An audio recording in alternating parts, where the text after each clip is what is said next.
Žinių ekonomikos forumas, kuriantiems ateitį. Lietuva yra globalaus žinių ir procesų organizmo dalis.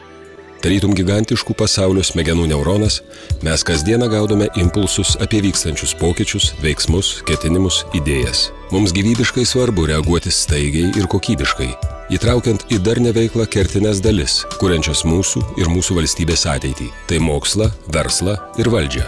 Žinių ekonomikos forumo misija – tapti šių pamatinių ateities stulpų kuriančiąją jungtimi. Faktas yra šiandien toks, kad mokslo mes turim labai daug. Ir visos valstybės daro mokslą, ar ne?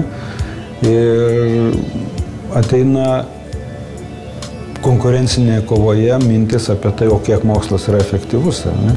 Svarbiausias dalykas, kad jisai būtų nors šiek tiek konkurencingesnis už kitą greta esantį. Reikėtų iš globalinio susikalbėjimo valstybės mastu 4 universitetų susikalbėjimų su 3 ministerijomis ir 100 sektoriaus įmonių pereiti į mikrolygmenį. Kitaip sakant, kaip mes bendraudami vienas su kitu išnaudojame vienas kito idėjas ir kaip mes sugebame pridėti savo idėją prie kito žmogaus idėjos. Neturėčiau čia būti arogantiškas ir sakyti, kad mes čia visus kitus mokysim. Mes tikrai daug ko turim pasimokyti iš kitų Lietuvos įmonių, nes yra tikrai puikių dalykų darosi Lietuvoje. 2000 metais įkurta asociacija Žinių ekonomikos forumas subūrė pažangiausias Lietuvos įmonės, politikus, akademikus, mokslininkus ir nevyriausybinio sektorių atstovus, mokslininkus ir aukštųjų technologijų specialistus, kurie suvokė, tikėjo ir savo veiklą įrodė, jog gebėjimas efektyviai kurti, rinkti, išsaugoti ir panaudoti žinias lemia išskirtinį konkurencinį pranašumą ne tik atskiram verslui, bet ir visai mūsų valstybei.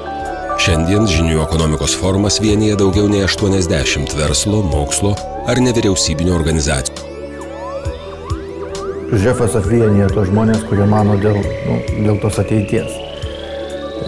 Iš kitos pusės tie patys žmonės yra iš labai skirtingų sferų. Žinių ekonomikos forume šiandien aktyviai veikia komitetai, kurie kiekvienas, pajungdamas prie vieno stalo verslo, valdžiaus ir mokslo atstovus, ieško konkrečių sprendimų ir teikia rekomendacijas. Atmerk akis. Laikas veikti. Prisijunk prie Žinių ekonomikos forumo www.zef.lt.